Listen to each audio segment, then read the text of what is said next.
We remain steadfast in our commitment in delivering local news that matters, stories that inspire, enriching the lives of Filipinos in Central and Eastern Visayas, in the Philippines and across the globe. This is your GMA Regional TV, kapuso ng bawat Pilipino.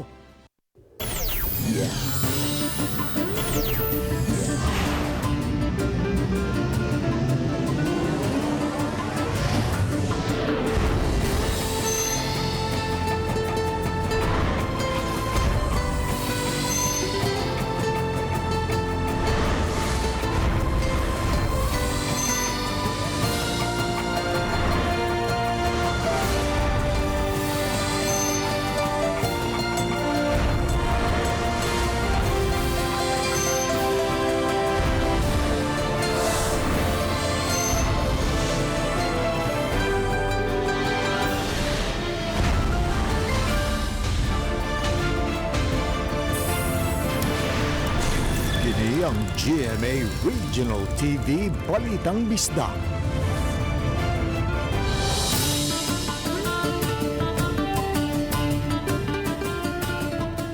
Mayong hapon, kining inyong GMA Regional TV Balitang Bisdak.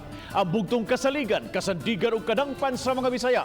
Ako si Bobby Nalsaro. Nga maghatod sa labing dako ug mga nangunang balita nga mahinungdanon sa Central ug Eastern Visayas. Ako si Alan Domingo. Ako si Cecil Kibod Castro, live sa GMA Complex sa Dakbayan sa Sugbo.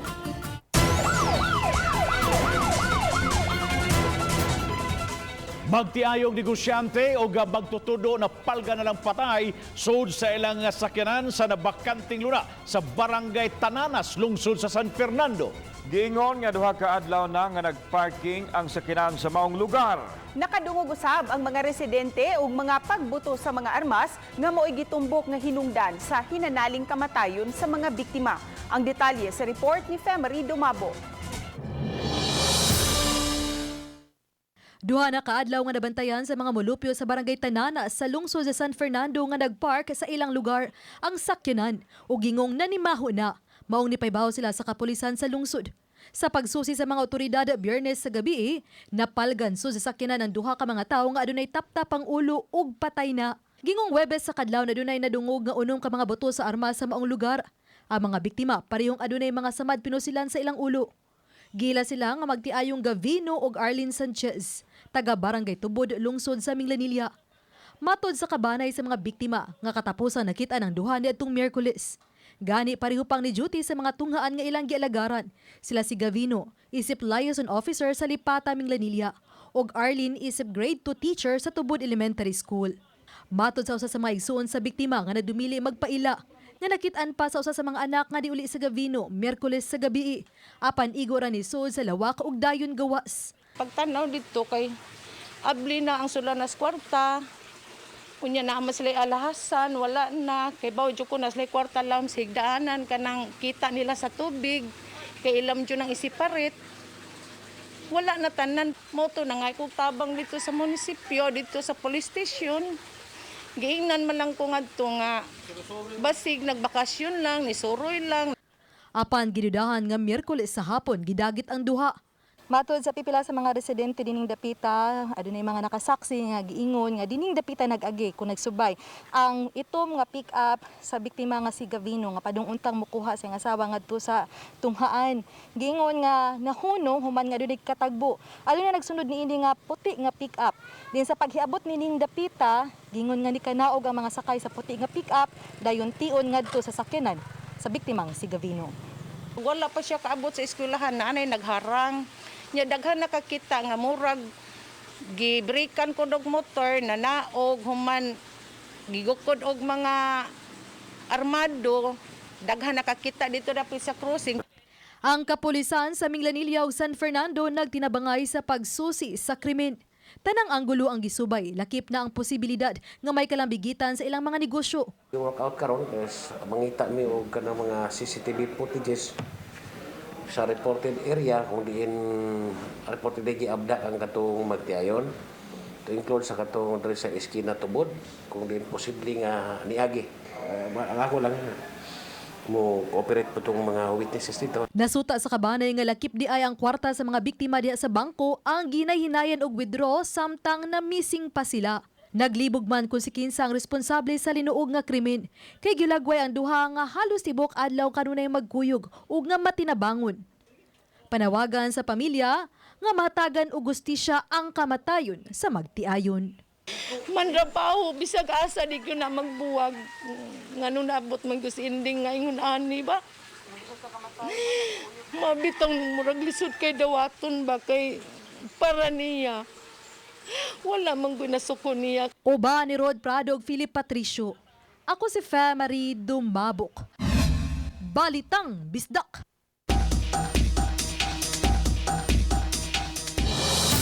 Samtang mga abogado miduso og declaratory relief ngadto sa korte batok sa guidelines gagapatuman sa National IATF sa pag-abot sa mga ROF ug OFW dinhi sa Sugbo. Gusto sa mga petitioners nga upatigbabaw ang swab test upon arrival kay pinasikad kini sa balaod. Ani ang report. Pasado alas 10 ganina giduso ngadto sa korte ang baga nga pahinas sa mga dokumentong nagtangag sa mga argumento sa mga abogado nga silang Paul Clarence Uaminal ug Valentino Bacalso Jr. Kini ang declaratory relief nga ilang gipangayo sa korte pagsuta kung asa ang mosunod nga palisiya sa pag-abot sa OFW ug ROF sa Sugbo. Kung ang National IATF guidelines ba nga kinahanglang muhuwat og 7 ka adlaw ay swab test o ang swab test upon arrival sa lalawigan nga gibase sa provincial ordinance o balaod. Matod ni Attorney Benjamin Cabrido, ang counsel sa mga petitioner nga mas mopatigbabaw ang rule of law kaysa kamanduan sa presidente. Amo ning gisupak og dito mi pabor sa protocol o procedure sa probinsya sa Sugbo. Then inig-abot gyud sa ato ang mga manguliay nga OFW o kining tuan na nanimuyo sa gawas nga moduaw lang, mobisita lang dinhi sa Sugbo. Inig-abot i-testing dayon.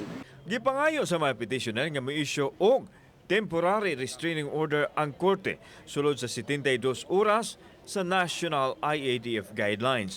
Gusto sa mga abogado nga mapahunong gyud ang implementasyon pinaagi sa writ of preliminary injunction sa IATF guidelines kay dili kini epektibo sa Cebu. Sanglit ana na may kasamtangang protocol ang lalawigan nga naumol pinaagi sa balaod. Balaod ni siya. Ang atong presidente wala na sa power mohimo balaod. Naputol na kini siya human sa 1987 Constitution. Kauban si Cleofer Lumayag, ako si Alan Domingo. Balitang Bisdak. Daghan gyapong nagkalapas sa quarantine protocols bisan pa man sa ikanom na kaadlaw sukad gipaubos sa modified enhanced community quarantine ang Negros Oriental. Atong sayran ang detalye sa report ni Femari Dumabok. Sa guidelines sa IATF nga gisagupusab sa lokal nga kagamhanan sa Dumaguete City ug sa lalawigan, gidili ang paggawa sa panimay sa 18 anyos paubos ug 66 anyos pataas. Apan dunay pipila ka mga motorista nga nasita sa quarantine control point. Kay gawas nga overloading, nagkuyog pagbata. Hinon dunay usa nga gipalusot sa checkpoint sa Barangay Bunaw kay ipa-check up ang bata sa hospital. Sa Barangay Luok, Dumaguete City, dunay nangaligo sa dagat apil ang mga bata nga ubos sa MSCQ. Gidili kini. Apan sa Siliman Beach sa Barangay Bantayan, Dumaguete City, gibantayan sa mga tanod ang entrance aron way makasud. Subay niini ang Dumaguete City Health Marshal nagpahinumdum sa katawhan nga dili magdalag bata kun mugawas. Gawas lang kun emergency. Mao ganin na siya, mao kani ato padayon nga panawagan sa atong mga kaigsuonan. Tabangan ato kay balo ko unsa ang atong pagmahal sa atong mga anak by keeping them at home. Usa ka na sa paagi nga atong gimahal o gihigugma ato atong mga anak. Tagaan kanila og rason nganong kinahanglan dad-on nila ang ilang anak. Ang Negros Oriental gipaubos sa MSCQ niadtong Hunyo 16 nga molungtad hangtod Hunyo 30 gumikan sa pagsaka sa kaso sa COVID-19. Sa laing bahin, miubos ng ihap sa mga bag-ong nagpositibo sa COVID-19 sa Dumaguete City. Ikaupat na kaadlaw nga ubos sa kagatosang kaso sa syudad. Netong Sabado, 13 na lang ang bagong nataptan sa virus. Subay niini, sa 2,087 nga total cases sa Dumaguete City, 576 na lang ang aktibo. Miabot usab sa 1,453 ang nangaayo sa sakit, apan miabot sa 58 ang mga nakalas. Oba ni Clans Gabotin. Ako si Marie Dumabok. Balitang Bisdak.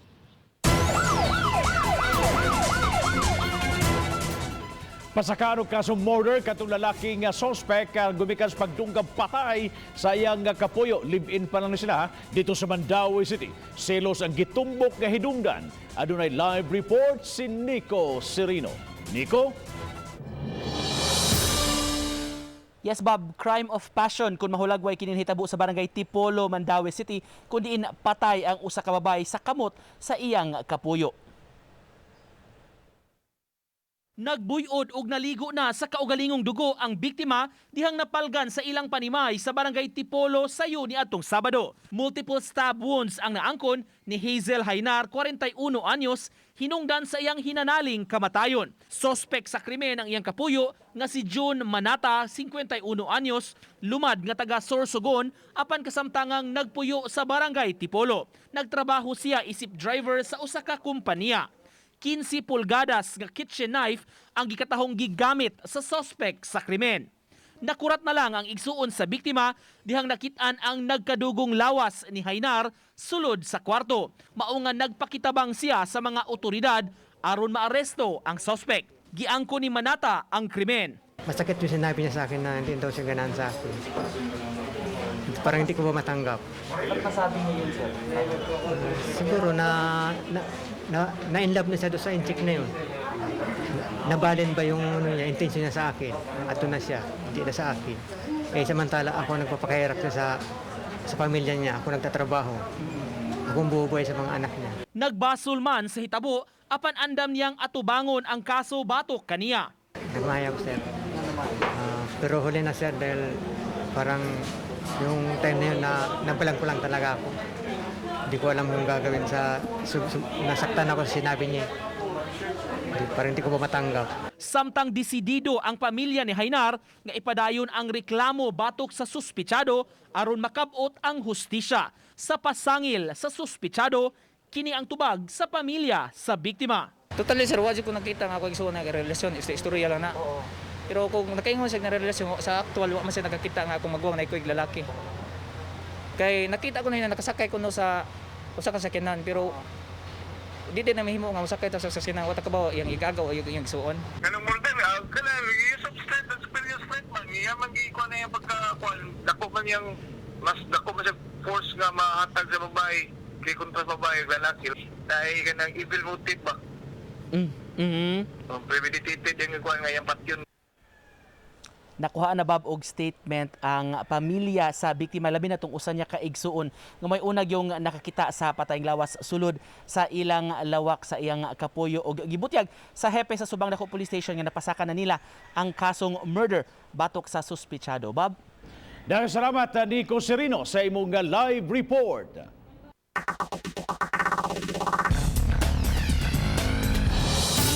Motorista nga wa muhunong sa checkpoint namusil sa mga traffic enforcer ug pulis. Si Luan Mayrundina sa report.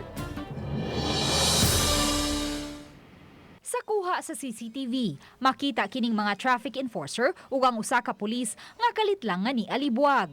May naagi di ay nga lalaking luwan sa motorsiklo nga namusil.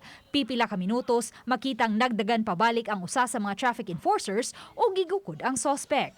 Pagkataod-taod na makita sa video nga nibalik ang pulis sa dapit ug misakay sa motorsiklo subay sa giagian sa suspitsado. Ang naasoy motorista unang gipahunong sa checkpoint sa may Basak Marigondon Road pasado alas 7 sa buntag niadtong Biyernes. Apan gikatahong wa kini muhunong, busa gialarmahan ang ubang mga traffic enforcers nga nakapwesto sa Basak Road. Pagkita na ako, ma'am, na identify na gina siya kay naka-helmet o kanang itom, jacket itom po ang motor, shirt, sinilas. Ako lang sa gitudlo. Gitudlo na ako sa bantay kay base mo chinslin siya, ma'am ba. Marag diri og diya nagbunot na siya daan, nagdrive siya. Pag asa ko mulak mo anak ko diri sa may kilid gutter, ang mas nag-ana naman ako. Moto Pag ana niya, paglabay sa kutungod, ni ana pa siya na, mupara ka? Gikan sa pwesto ni Espere, naagi ang maong motorista sa may tamiya diin nagpundok ang mga traffic enforcers o usa ka pulis. Dinhi na nahitabo ang pagpamusil. Pag tawag nilang sir nga intercept mo ay mo kumbiyansa kay naay armas, layo pa ni bunot na siya daan. Then padagan padaplin siya ba. Pag tungod dia buto na yun, mo nagan mi. Kaya pag silo na niya ako gigukod. Moto sa hitabo niya, wala na nang masundi may. Maayo na lang kay way na igo. Human sa hitabo, si Espere lang ang nakapablatter sa insidente sa Police Station 4. Pertiging kuyawa mo may. Mga lagi to, wala mi ko na nagblatter. Tungod sa mong kadlok. Wala man siya niyari, ma'am. Ang niyari diri ang duha ra gyud sa TMS. Ang suspect, ma'am, wag sila sa kaila kay naka helmet man niya, naka mas pagyud. Sa pagkakutlo ning balita, wala pa makuhai og habig ang pulis nga uban sa mga traffic enforcers atol sa hitabo.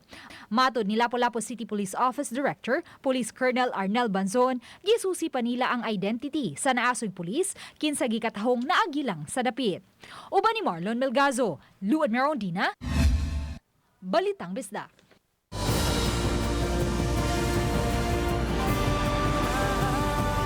Kini ang GMA Regional TV Balitang Bisdak.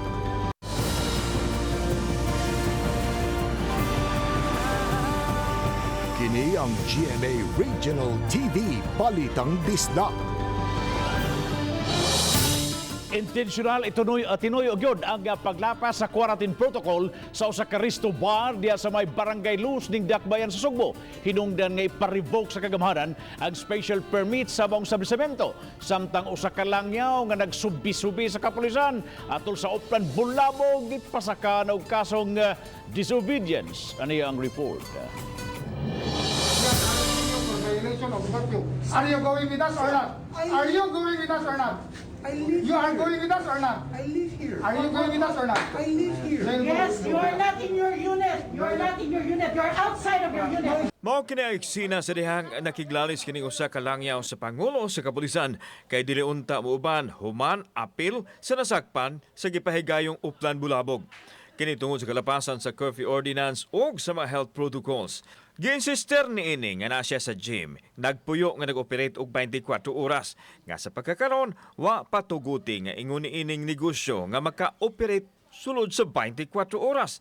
Kadtulang mga essential business ang gitugutan. Sa kaawahian, way nahimo ang langyaw og gidagyo sa kapulisan ug sa probe uban ang mukapin sa usa ka gatos ka mga tao nga naabtan sa mga otoridad.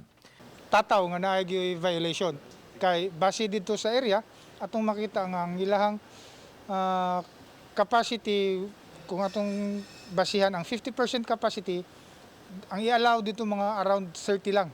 Tungod sa gihimo sa langyaw, gidakdang paskaan siya og kasong disobedience. Sumanga ni Colonel Josefino Ligan nga kanunay na sila makadawat og impormasyon sa ingon niini nga kalihukan apan sila ra usab ang bantayan sa mga violators. Giulagway sa Pangulo sa Business Permit and Licensing Office kun BPLO nga intentional violation ang gihimo sa tagduma sa resto bar busa i-revoke nila ang special permit samtang nagpadayon pa ang investigasyon. Ang ilang ilang violation is intentional man gito, gituyo man gito nila nga magganlaon sila, nagdawat sila customers, dili man to parehas nga kanang negligent lang nga wa lang nila na control ang crowd. So dako gyud atong gi temporarily suspend ang ilang special permit pending investigation. Adunay 15 ka mga establishmento nga napadaan og show cause order tungod sa kalapasan nga nahimo. I-violate nila ang katong temporary suspension nga di man sila pwede mo serve pending investigation, mo serve gihapon sila og alcoholic beverages. I-revoke na ginatong ilang business permit. Ang 122 nga dadakpan sa operasyon gipamulta og tag 500 pesos. Gipareha ni Konsehal Joel Garganera, Pangulo sa EOC, nga kung dili gyud makakontrol ang ingon niini nga establishmento, posibleng ipabalik na lang sa pagpatuman ang liquor ban. Og mahimo naman lang gani nga area of transmission ang kanang mga bars, hindi sa may magpanuko nga among i-indusar dito sa Oficinas Mayor nga atong i-reimpose na ang liquor ban. Kauban si Cleo Ferlo Mayag, ako si Alan Domingo. Balitang Bisdak. Sa Tagbilaran City sa Bohol, sugda na sab ang pagbakuna lang sa A3 category o persons with comorbidities. Dunod ini, yawhag ang mga residente nga dunay comorbidities nga magpabakuna. Pwede sila maadto sa 5 ka mga vaccination centers sa Bohol Elementary School, Tagbilaran Central School, Elementary School, Buoy Covered Court ug Tagbilaran City College. Gikinahanglan lang magdala og government-issued ID o medical certificate for proof of underlying illness. Para gihapon ang pagbakuna sa mga senior citizens. Dawaton sab ang walk-in sa pagkakaroon ang Bohol dunay 5,831 confirmed COVID cases diin. 1,316 ang active cases ug 69 ang namatay.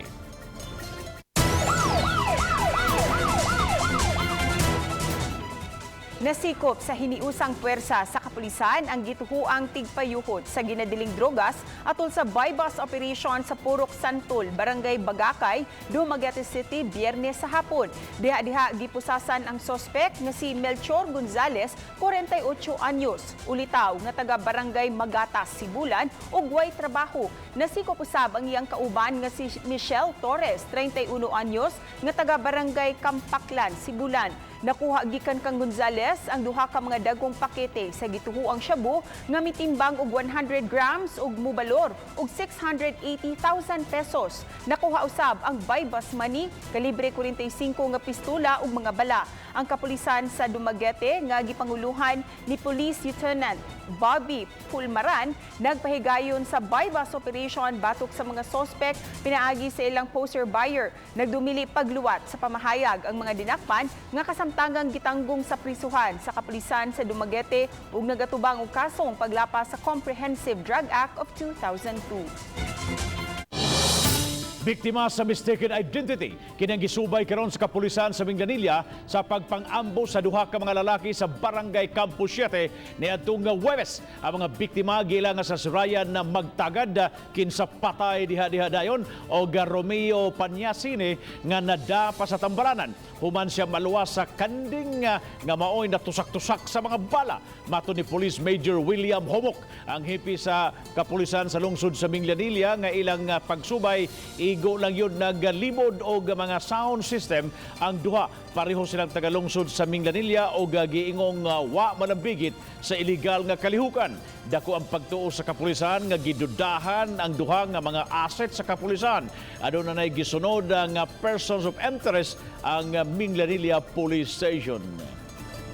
Nasuspitsahan din sila ng mga one asset nga dito sa among area. So, karon ongoing nga among kuan na. Doon na nami mga personality nga among gisubay.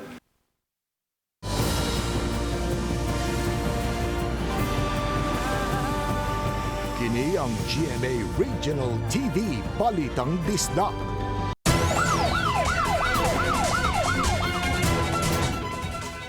Usa ka lalaki nga igo lang nagpalit og sigarilyo sa may tindahan gipusil patay sa wa mahiling kriminal. Ang biktima nga si Arnil Sumadya hingkot ang panuigon nakaangkon og samad pinusilan sa iyang papangig. Nahitabo ang krimen pasado alas 9 kay nabuntag sa sitio Bliss, Alaska sa Barangay Mambaling, Dakbayan, Sugbo. Sa pagisusi sa mga pulis nakahud ang suspetsado og yano lang kining milakaw human gipusil si Sumadya. Gisusi pa sa kapulisan ang background sa suspect o ang posibleng motibo sa maong krimen. Usa ka motorsiklo ang nadamagan sa usa ka EUV ug daw nadaro kini og pipila ka tikang tungod sa kahayag sa suga sa poste. Dili kaayo magklaro kung asa sa duha ka sakinan ang wa mosubay siyang lane. Apan makita na lang nga daw nadaro ang motorsiklo human kini mabanggai sa SUV. Samtang ang driver sa motor nayaka na sa kalsada. May nablatter sa Police Station 4 nga vehicular accident nga naglambigid sa samang mga sakinan ni anang adlaw. Apan lahi ang sirkumstansya sa panghitabo. Nakiusa ang Integrated Bar of the Philippines IBP Cebu Chapter ug ang lungsod sa San Fernando sa paghatod sa libreng panotaryo ug pakonsulta. Kini alang sa mga mulupyo sa lungsod ug kasigbit nga mga lugar. Dili muminos 15 ka mga abogado ang misalmot sa maong kalihukan inabagan sa Assessor's Office ug sa Local Civil Registrar sa lungsod. Matud ni Konsehal Philip Jude PJ Medalla, ang chairman sa Committee on Laws and Ordinances, nga problema sa birth certificate o affidavit of legitimation ang nagunang suliran nga gihangop atol sa maong kalihukan. Gihimo ang legal outreach aron matabangan ang mga mulupyo kinsa naglisod pagkonsulta sa mga abogado tungod sa kalayo ug kagasto paingon sa syudad ug limitado ang pagdangop sa buhatan sa gobyerno ning panahon sa pandemya.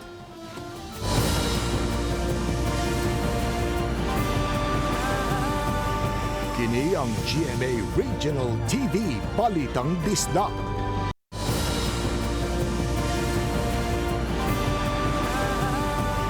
Kini ang GMA Regional TV Balitang Disdak. Full-blown vaccination program ug pagpanglista sa mga residente himuon sa dakbayan sa Mandaue. Kinaron makabot gyud ang target labi na sa mga sa master list nga usa-usab sa basihanan sa paghatag og supply sa bakuna. Ang report ni Nico Serino. Gikalipay sa Mandaue City officials ang matud papagsaka sa interes sa mga tao nga magpabakuna. Timailhan niini ang taas nga linya sa mga nangadto sa lain-laing vaccination sites. Pabilin nga bukas ang upat ka vaccination areas sa syudad apan giawhag ang mga interesado magparehistro gyudaan sa system. Sa banabana sa City Vaccine Operation Center, 35,000 na ka mga tao ang nabakunahan sa Mandaue. Sa pagkakaron, kapina sa 80,000 ka mga tao ang nakaparehistro sa system sa syudad. Our policy in Mandaue City is really to vaccinate all the interested population, but following the kanang steps and procedures. Kay dili man kay ganahan ka moadto lang kag kalit. You still have to follow the prioritization. Gipaspasan nila karon ang house-to-house registration ug master listing sa kabarangayan kay Hulyo 1 ang deadline nga gihatag sa DOH. Apil sa paglista ang kabataan bisan kun dili pa kategorya nga magpabakuna o bisan katong wala pay plano nga magpa-vaccine apan ilista gihapon. Ang mga minors i-appeal sa IHAP. Mali master listing na ba? Yes. Importante kayo how they because to be given the allocation, you have to first have the number of registrants. Di man ka pwede mo ingon nga 400 mi. Kunya wa pa din na rehisto tagaan kag bakuna. That means you're not ready. Samtang gisugda na sab ang pagpabakuna sa nahisakop sa A5 category o indigent population. Usa sa nabakunahan niadtong Biyernes ang manindahay nga si Julimar Pugyo taga Barangay Look. Gihangop niya kini labi na nga kanunay sabsiyang anaa sa gawas nang inabuhi. Requirement sa kategorya nga A5 sa pagpabakuna ang Certificate of Indigency nga makuha sa mga barangay hall. Uban ni Godfrey Relien, Nico Sereno, Balitang Bisdak.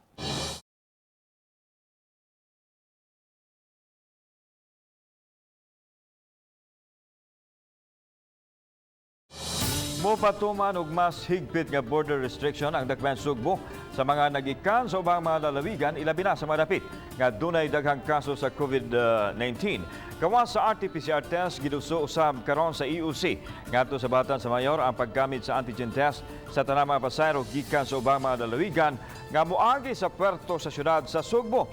Kadtong dili motuman ipabalik ngadto sa ilang dapit nga gigikanan. Suma sa Pangulo sa EOC Konsehal Joel Gaganera nga tinguhan ini nga mapugnan ang pagkuyanap sa virus.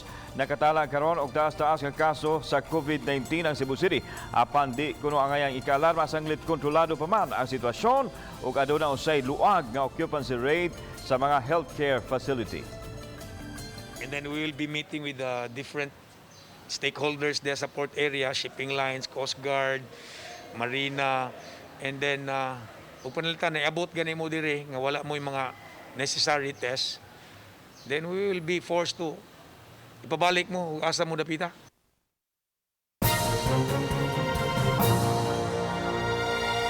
Kini atong latest weather update Monday, June 21, 2021. Ang low pressure area na atong gimonitor nakagawas na sa atong Philippine Area of Responsibility samtang kining habagat or southwest monsoon ang padayon nakaapekto sa may Luzon area. Ang tibuok sa Central Visayas kasama na ang probinsya sa Cebu ug diri sa may eastern part of Visayas makasinati ng panagsama panganuron ngadto na sa madag-umo na kalangitan ug naay mga patak-patak na mga pag-uwan ug kini mga pagpanugdog og kilat. Samtang ang kasadpambahin sa Visayas, Palawan kasama ng Kalayaan Group of Islands ug ang Occidental Mindoro makasinati ng madag-umo na kalangitan ug naay katag-katag na mga pag-uwan ug kini mga pagpanugdog og kilat. Padayon ta mag-monitor sa atong mag-i-issue ng mga thunderstorm advisories kasama na ang rainfall advisories. Ug para sa atong mga dugang detalye, bisitaha atong mga official social media accounts. Kini si Jomar Eclarino gikan diri sa Mactan, Pag-asa Visayas, DOST, maayong adlaw.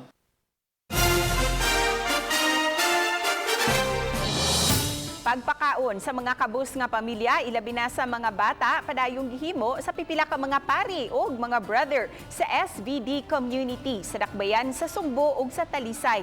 200 ka mga hamtong ug mga bata nga anaa sagad sa daplin sedan ang madalitan sa lamian ug mas sustansya nga pamahaw matag Sabado.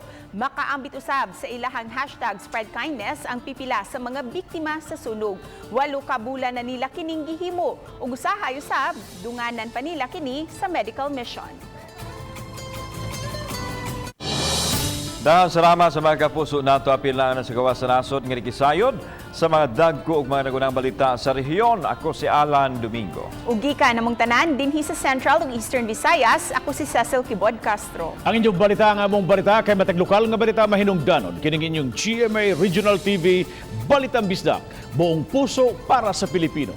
Ako si Bambi Nalsaro ug maayong hapon mga kapuso.